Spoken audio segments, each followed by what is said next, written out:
I was down out in New Orleans. Sorry about the interruption. Had a little bit of issue there. Uh, and he was pacing around, drawing symbols.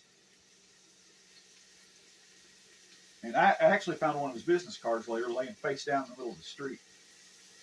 But I walked right through the middle of that. And what that was a gigantic voodoo spell. So I come through it and I got a little bit of voodoo on me. Kind of sticks to you. And after that, I started reading about it a little bit. I'm not a voodoo practitioner.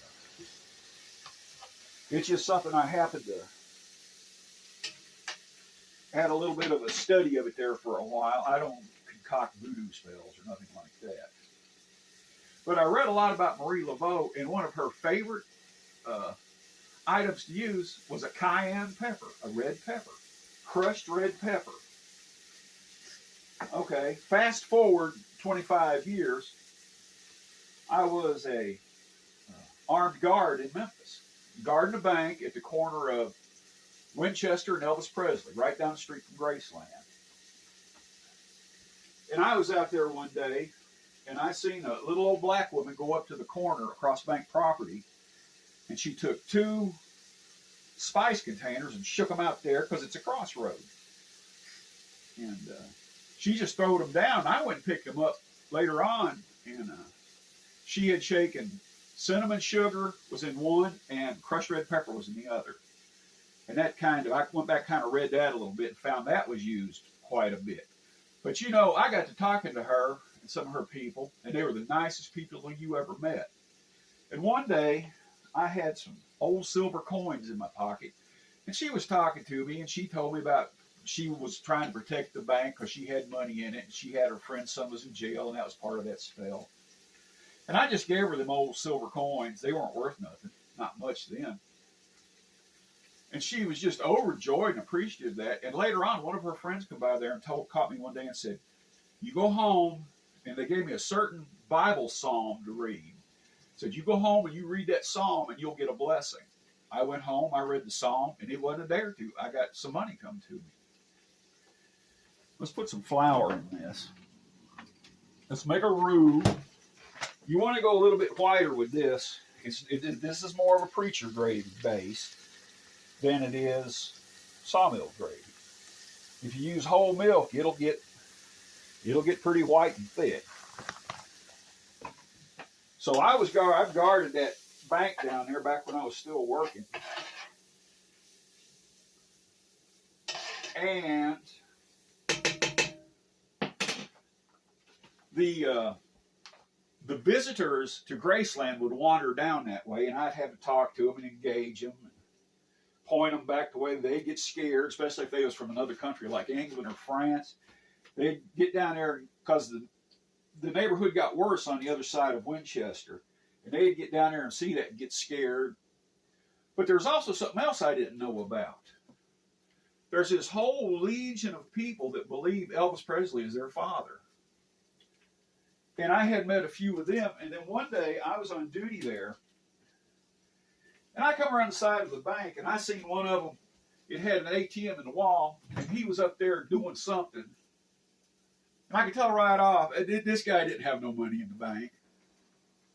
So I said, "Hey, shithead, what are you doing up there at the ATM?" Now, I walked up and started talking to him, and he started telling me how Elvis was his father, and he was waiting for him to divide up the inheritance. And he told me that big long story, and he said, "I have proof."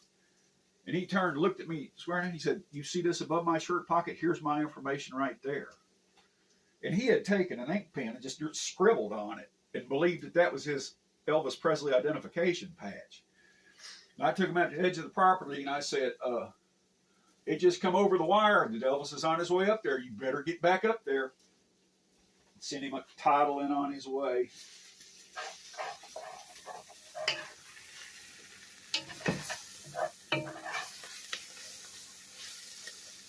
All right, I think we're just about at hamburger gravy time here. Her little burger's just about done. Let's, we're going to thin this out some, and let's start. I wish our onions were cooked down a little bit more.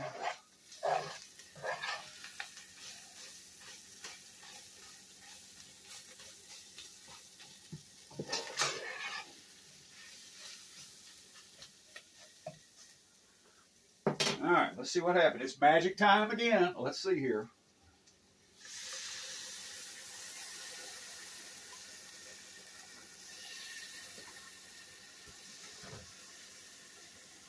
So I don't believe the original Marine Corps recipe called for crushed red pepper. But I like crushed red pepper. It has a history, if I've explained it correctly, and that's what...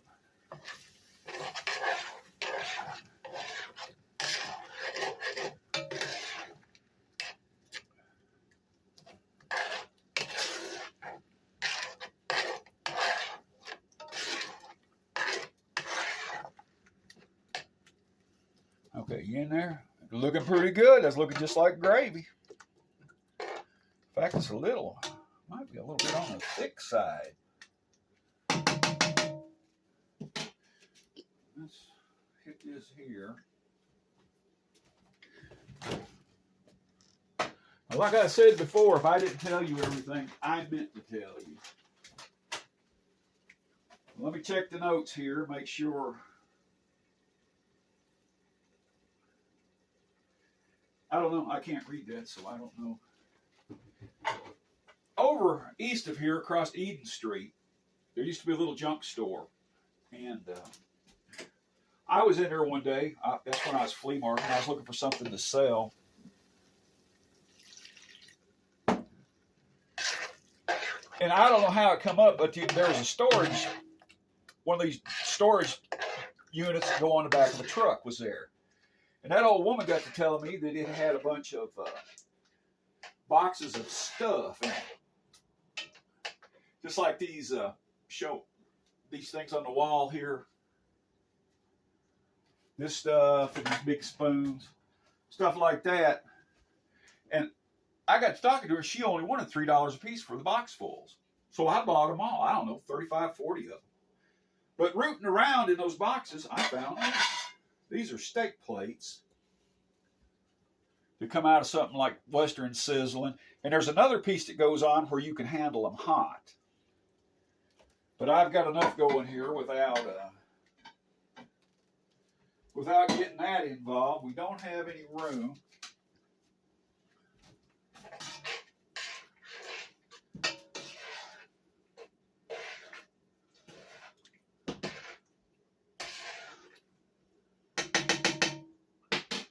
So we're going to go in here. Now, like I said, eat this on biscuits.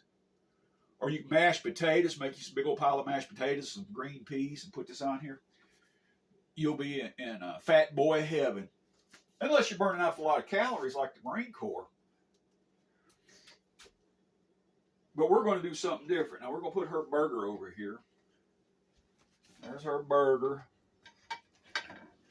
And we're going to get over here, get the little gravy bowl, put hers on the side.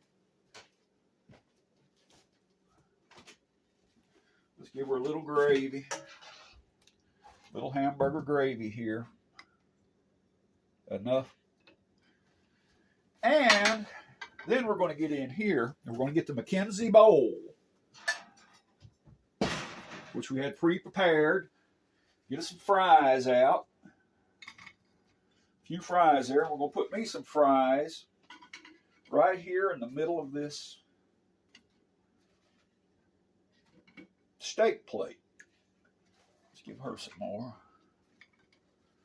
Me some more. Put that in there. All right. Let's put you over here. Put me right here. Put that out of the way. Here's my coffee. Here's the rest of the gravy milk. Ooh, that is perfect. Put this over here by the chef. We're going to take this. We're going to put this, you on the fries here? We're going to put that right on top of the fries. Look at that. Now I've seen on TV and I've read about all up north, they make this and they use cheese curds. I don't know what a cheese curd is. I don't know where they make a cheese curd. So we're going to use extra sharp cheddar. If you want to get cheese, get extra sharp. Get the flavor. We're going to sprinkle this right on here. Look at this. Oh, that's good. That's good stuff right there.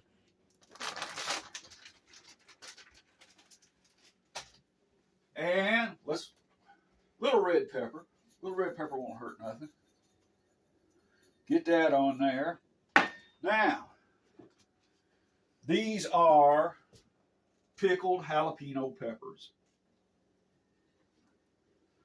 Diced. And I got these because you need the fresh ones. But Walmart sells them by the pound.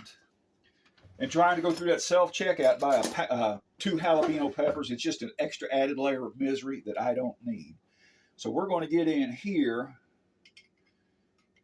drain the juice off of it. Let's get over here.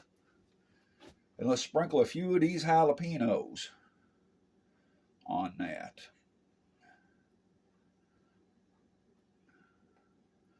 There. Now we good to go with that. Now, I believe that we have created our lunch. Let's see if I can get by here and get over here to the Black Cat Cafe.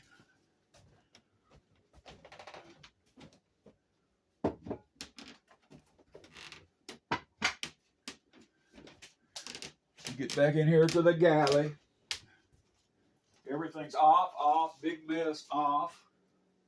Let's put the lid back on this, get my coffee. Hit the switch, we're done.